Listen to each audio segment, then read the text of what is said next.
ಗುರುದೇವ್, ವೃಷಭ ರಾಶಿಯವರ ಈ ಒಂದು ಯುಗಾದಿ ಭವಿಷ್ಯ ಯಾವ ರೀತಿ ಇರುತ್ತೆ? ಯಾಕಂದ್ರೆ ಈ ವರ್ಷ ಯುಗಾದಿ ದಿನ ಕಳೆದ ನಂತರದಲ್ಲಿ ಬಹಳ ವಿಶೇಷವಾಗಿ ಶಾಂತವಾಗಿದ್ದ ಜೀವನ ಬದಲಾಗುವಂತಹ ಸಂದರ್ಭ ಬಂದಿರುವಂಥದ್ದಿದೆ. ಜೊತೆಯಲ್ಲಿ ನಿಮ್ಮ ಜೀವನದಲ್ಲಿ ಸಣ್ಣ ಬದಲಾವಣೆ ಅಲ್ಲ, ದೊಡ್ಡ ಮಟ್ಟಿಗಿನ ಬದಲಾವಣೆ ಖಂಡಿತವಾಗ್ಲೂ ಕೂಡ ಆಗುತ್ತೆ. ಅದರ ಕುರಿತಾಗಿ ಪೂರ್ಣವಾದ ಮಾಹಿತಿಯನ್ನು ತಿಳಿಸ್ಕೊಡ್ತಾ ಇದ್ದೇನೆ. ಮೊದಲನೇ ಸಾರಿ ನಮ್ಮ ಚಾನಲ್ಗೆ ಬಂದಿದೆ, ದಯವಿಟ್ಟು ಸಬ್ಸ್ಕ್ರೈಬ್ ಮಾಡ್ಕೊಳ್ಳಿ. ವೃಷಭ ರಾಶಿಯ ಕುರಿತಾಗಿ ವಿಶೇಷವಾದಂತಹ ಮಾಹಿತಿಗಳನ್ನು ನಮ್ಮ ಚಾನಲಲ್ಲಿ ನೋಡ್ತಾ ಇರ್ತೀರಿ. ಹಾಗೆ ಸಬ್ಸ್ಕ್ರೈಬ್ ಮಾಡ್ಕೊಳ್ಳದೇ ಇರುವಂತಹವರು ಸಬ್ಸ್ಕ್ರೈಬ್ ಮಾಡ್ಕೊಳ್ಳಿ. ಹಾಗೆ ಪಕ್ಕದಲ್ಲಿರುವಂತಹ ಬೆಲ್ ಐಕಾನ್ ಕೂಡ ಕ್ಲಿಕ್ ಮಾಡ್ಕೊಳ್ಳಿ ಅಂತ ಹೇಳ್ತಾ ವಿಶೇಷವಾದಂತಹ ವೃಷಭ ರಾಶಿಯ ವರ್ಷ ಭವಿಷ್ಯವನ್ನ ತಿಳ್ಕೊಳ್ಳೋಣ. ಜೊತೆಯಲ್ಲಿ ಈ ಯುಗಾದಿಯ ವಿಶೇಷತೆಗಳೇನಿರುತ್ತೆ ಅಂತಲೂ ತಿಳ್ಕೊಳ್ಳೋಣ.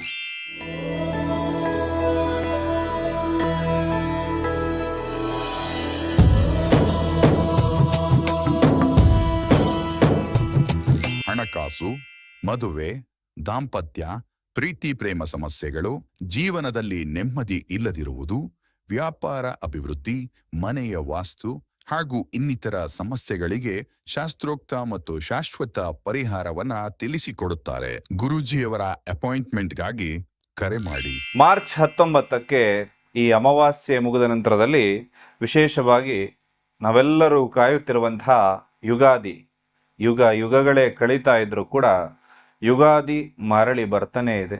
ಈ ಹಾಡು ಪ್ರತಿ ಯುಗಾದಿಗೂ ಕೂಡ ನಮ್ಮೆಲ್ಲರಿಗೂ ಕೂಡ ನೆನಪಾಗುವಂತಹ ಹಾಡು. ಹಾಗೆ ವಿಶೇಷವಾಗಿ ಈ ವರ್ಷ ಇರುವಂತಹ ಯುಗಾದಿ ಬಂದು ಪರಾಭವ ನಾಮ ಸಂವತ್ಸರ ಅಂತ ಹೇಳಿ. ಪರಾಭವ ಅಂದ್ರೆ ಏನು?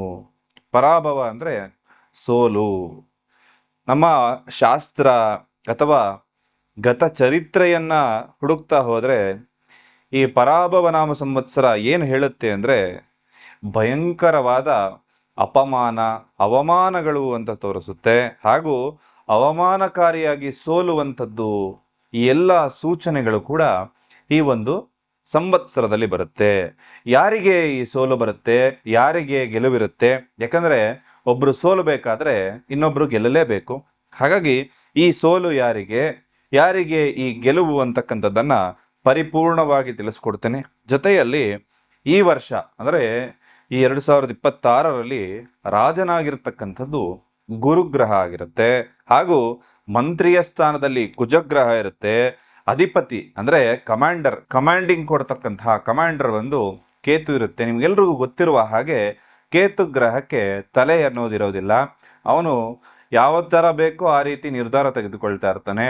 ಈಗ ಮುಖ್ಯವಾಗಿ ಅಮೇರಿಕ ಒಂದು ದೇಶವಾಗಿ ನಾವು ನೋಡುವಾಗ ಅಲ್ಲಿ ಕೂತಿರ್ತಕ್ಕಂತಹ ಒಬ್ಬ ಪ್ರೆಸಿಡೆಂಟ್ ಏನಿರ್ತಾನೆ, ಅವನು ತುಘಲಕ್ ದರ್ಬಾರನ್ನ ನಡೆಸ್ತಾ ಇರುವಂಥದ್ದು ತಾವೆಲ್ಲರೂ ಕೂಡ ಗಮನಿಸ್ತಾ ಇದ್ದೀರಿ. ಹಾಗೆ ಈ ಕಮಾಂಡರ್ ಕೇತು ಇರೋದ್ರಿಂದ ಈ ವರ್ಷ ಪೂರ್ತಿ ಸ್ಥಿರತೆ ಅಂತಕ್ಕಂಥದ್ದನ್ನ ನಾವು ನಿರೀಕ್ಷೆ ಮಾಡೋದಕ್ಕೆ ಬಹಳ ಕಷ್ಟ ಆಗುತ್ತೆ. ಹಾಗೂ ಈ ವರ್ಷ ಗ್ರಹಗಳ ಸಂಯೋಗ ಇರತಕ್ಕಂಥದ್ದು ಏನಿದೆ, ಏಪ್ರಿಲ್ನಿಂದ ಜುಲೈ ತಿಂಗಳವರೆಗೂ ಈ ಸಂದರ್ಭದಲ್ಲಿ ಕಾಲಸರ್ಪ ಯೋಗ ಬರ್ತಾ ಇದೆ. ಅಂದ್ರೆ ಈ ಸಂದರ್ಭದಲ್ಲಿ ಯಾರ್ಯಾರು ಹುಟ್ಟುತ್ತಾ ಇರ್ತಾರೋ ಅವರೆಲ್ಲರ ಜಾತಕದಲ್ಲೂ ಕೂಡ ಈ ಯೋಗ ಇರುತ್ತೆ. ಜೊತೆಯಲ್ಲಿ ಸೆಪ್ಟೆಂಬರ್ 19ರಿಂದ ಅಕ್ಟೋಬರ್ 30ರವರೆಗೂ ಕೂಡ ಕರ್ಕಾಟಕ ರಾಶಿಯಲ್ಲಿ ಕುಜ ಮತ್ತು ಗುರು ಸಂಯೋಗ ಆಗ್ತಕ್ಕಂಥದ್ದು. ನವೆಂಬರ್ ಮತ್ತು ಡಿಸೆಂಬರ್ ಈ ತಿಂಗಳುಗಳಲ್ಲಿ ಸಿಂಹ ರಾಶಿಯಲ್ಲಿ ಕುಜಸ್ತಂಭನ ಯೋಗ ಕೂಡ ಬರ್ತಾ ಇದೆ. ಹಾಗೂ ಗುರು ಗ್ರಹ ಬಹಳ ವಿಶೇಷವಾದಂತಹ ಗ್ರಹ. ಎಲ್ಲರೂ ಕಾಯುವಂಥದ್ದು ಗುರುಬಲ ಬರಲಿಕ್ಕೆ. ಈ ಗುರು ಒಂದು ರಾಶಿಯಿಂದ ಇನ್ನೊಂದು ರಾಶಿಗೆ ಹೋಗ್ಲಿಕ್ಕೆ 1 ವರ್ಷದ ಸಮಯವನ್ನ ತೆಗೆದುಕೊಳ್ತಾನೆ. ಅಲ್ಲಿಗೆ 2 ರಾಶಿಯಲ್ಲಿ ಸಂಚಾರ ಮಾಡತಕ್ಕಂಥದ್ದನ್ನ ನಾವು ನೋಡ್ತಾ ಇರ್ತೇವೆ. ಆದ್ರೆ ಈ ವರ್ಷ ಗುರುಗ್ರಹ ಈಗ ಸದ್ಯದ ಪರಿಸ್ಥಿತಿಯಲ್ಲಿ ನಮ್ಮ ಒಂದು ಜ್ಯೋತಿಷ್ಯ ಶಾಸ್ತ್ರದ ಪ್ರಕಾರವಾಗಿ ಅವನು ವಕ್ರಿಯಾಗಿ ಮಿಥುನ ರಾಶಿಯಲ್ಲಿ ಇರೋದ್ರಿಂದ ಮಿಥುನ, ಕರ್ಕಾಟಕ ಮತ್ತು ಸಿಂಹ ರಾಶಿಯಲ್ಲೂ ಕೂಡ ಅವನ ಸಂಚಾರ ಅಂತಕ್ಕಂಥದ್ದನ್ನ ಇಲ್ಲಿ ನಾವು ನಿರೀಕ್ಷೆಯನ್ನ ಮಾಡಬಹುದು. ಇಷ್ಟು ವಿಚಾರಗಳು ಇಲ್ಲಿ ಕಾಣಿಸ್ತಾ ಇರೋದ್ರಿಂದ ಇದರಿಂದ ಯಾರ್ಯಾರಿಗೆಲ್ಲ ಯಾವ್ಯಾವ ರೀತಿ ಪ್ರಭಾವಗಳಿರುತ್ತೆ ಅಂತಕ್ಕಂಥದ್ದನ್ನ ನೋಡೋದಾಯ್ತು ಅಂದ್ರೆ, ಈ ವರ್ಷ ಒಂದು ಜಾಗತಿಕ ಮಟ್ಟದಲ್ಲಾಗಿರ್ಬೋದು ಅಥವಾ ದೇಶದ ಮಟ್ಟದಲ್ಲಾಗಿರ್ಬೋದು ಎಲ್ಲರೂ ಕೂಡ ಒಂದು ಟೆನ್ಷನ್ ಇಂದ ಇರ್ತಾರೆ. ಮಾನಸಿಕ ಒತ್ತಡ ಅಂತಕ್ಕಂಥದ್ದು ಜಾಸ್ತಿ ಆಗಿರುತ್ತೆ, ನಿದ್ರಾಹೀನತೆ ಇರುತ್ತೆ. ಬಹಳ ಜನರಿಗೆ ಈ ಒಂದು ಸಮಸ್ಯೆಗಳನ್ನ ಯಾರೋ ಅನುಭವಿಸ್ತಾ ಇರ್ತಾರೋ ಅವರಿಗೆ ಇನ್ನಷ್ಟು ಉಲ್ಬಣ ಆಗುವಂತಹ ಮಟ್ಟಿಗೆ ಈ ಒಂದು ವಿಚಾರಗಳು ಕಂಡುಬರುತ್ತೆ. ಮಹಿಳೆಯರಿಗೆ ಒಂದಷ್ಟು ಅದೃಷ್ಟದಾಯಕ ಫಲಗಳು ಪ್ರಾಪ್ತಿಯಾಗುತ್ತೆ. ಆರ್ಥಿಕವಾಗಿ ಮತ್ತು ಸಾಮಾಜಿಕವಾದ ರೀತಿಯಲ್ಲೂ ಕೂಡ ಅನುಕೂಲಕರವಾದಂತಹ ವರ್ಷ. ಅವರು ಪುರುಷರಿಗಿಂತ ಒಂದು ಹೆಜ್ಜೆ ಮುಂದೆ ಹೋಗುವಂತಹ ವರ್ಷ ಇದಾಗಿರುತ್ತೆ. ಜೊತೆಯಲ್ಲಿ ಕ್ರೈಮ್ ರೇಟ್ ಜಾಸ್ತಿ ಆಗುವಂತಹ ಸಾಧ್ಯತೆಗಳು ಕೂಡ ಈ ವರ್ಷ ಬರುತ್ತೆ. ಅನೇಕ ರೀತಿಯ ಕ್ರೈಮ್ಗಳು, ಹೊಸ ಹೊಸ ರೀತಿಯ ಕ್ರೈಮ್ಗಳನ್ನ ಈ ವರ್ಷ ನೀವು ನೋಡಬಹುದು. ಹಾಗಾಗಿ ಬಹಳಷ್ಟು ಎಚ್ಚರಿಕೆಯಿಂದ ತಾವೆಲ್ಲರೂ ಇರಬೇಕಾಗತ್ತೆ. ಮಾಧ್ಯಮದಲ್ಲಿ, ಸೋಷಿಯಲ್ ಮೀಡಿಯಾದಲ್ಲಿ ಒಂದಷ್ಟು ಸುಳ್ಳು ಸುದ್ದಿಗಳು ಬರುವಂತದ್ದಾಗುತ್ತೆ. ಹಾಗೂ ಈ ಒಂದು ಸುಳ್ಳು ಸುದ್ದಿಗಳಿಂದ ಜನ ಹೇಗೆ ಅಂದ್ರೆ, ಒಬ್ಬ ವ್ಯಕ್ತಿ ಶ್ರೀಮಂತನ ಇದ್ದಾನೆ ಅಂದ್ರೆ ಅವನು ಇನ್ನೊಬ್ಬನಿಗೆ ಮೋಸ ಮಾಡಿನೇ ಶ್ರೀಮಂತನಾಗ್ತಾನೆ ಅಂತಕ್ಕಂಥದ್ದನ್ನ ಯೋಚನೆ ಮಾಡ್ತಾ ಇರ್ತಾರೆ. ಅಥವಾ ಒಬ್ಬ ಯಾವುದೋ ರೀತಿಲಿ ಮುಂದೆ ಕಷ್ಟಪಟ್ಟು ಮುಂದೆ ಬಂದಿದ್ರು ಕೂಡ ಜನ ಯೋಚನೆ ಮಾಡೋದೇನು, ಅವನು ಏನೋ ಒಂದು ತಲೆ ಹೊಡೆದೆ ಮಾಡಿದನ್ ಬಿಡಪ್ಪ, ಅವನು ಒಂದು ನ್ಯಾಯವಾಗಿ ದುಡಿದ್ರೆ ಎಲ್ಲಿ ಮುಂದೆ ಬರಕ್ ಸಾಧ್ಯ. ಈಗ ನಾವು ದುಡಿತಾ ಇರೋದ್ರಲ್ಲಿ ನಮ್ಮ ತಿಂಗಳ ಖರ್ಚಿಗೆ ಆಗೋದಿಲ್ಲ, ಅಂಥದ್ರಲ್ಲಿ ಇಂಥ ಮನೆ ಕಟ್ಟೋದಕ್ಕೆ ಹೇಗೆ ಸಾಧ್ಯ ಅಂತ ಹೇಳಿ ಅವನ ಬುದ್ಧಿವಂತಿಕೆಯಿಂದ ಅವನು ಮಾಡಿರ್ತಾನೆ. ಆದ್ರೆ ಇಲ್ಲಿ ಜನ ಮಾತಾಡುವಂಥದ್ದು ಅವನು ಏನೋ ಮಾಡಿದಾನೆ, ಒಂದು ತಪ್ಪು ಕೆಲಸ ಮಾಡಿನೇ ಈ ತರ ಮುಂದೆ ಬಂದಿದ್ದಾನೆ ಅಂತ ಹೇಳಿ ಈ ರೀತಿ ತಪ್ಪು ಯೋಚನೆ ಬರುವಂಥದ್ದು ಜನರಿಗೆ ಬಹಳಷ್ಟು ಕಾಣ್ತಾ ಇದೆ. ಇನ್ನ ರಾಜಕೀಯ ವಿಚಾರವಾಗಿ ಬಂತು ಅಂದ್ರೆ ಪ್ರಾದೇಶಿಕ ಪಕ್ಷಗಳಲ್ಲಿ ಒಂದಷ್ಟು ಭಿನ್ನಾಭಿಪ್ರಾಯ ಮೂಡಬಹುದು.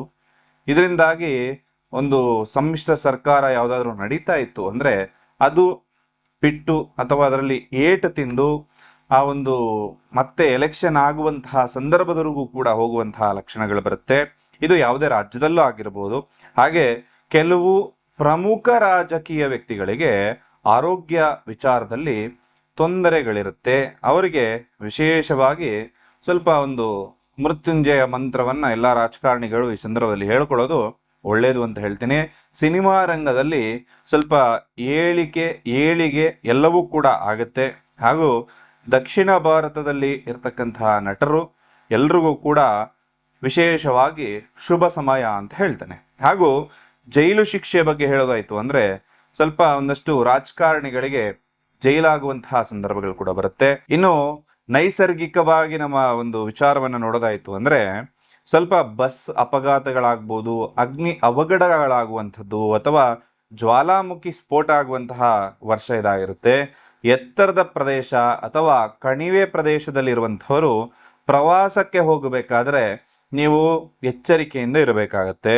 ಇನ್ನು ನದಿಗಳ ಬಗ್ಗೆ ಹೇಳಬೇಕು ಅಂದ್ರೆ ನದಿಗಳೆಲ್ಲವೂ ಕೂಡ ತುಂಬಿ ಹರಿಯುವಂತಹ ಸಾಧ್ಯತೆ ಬರುತ್ತೆ.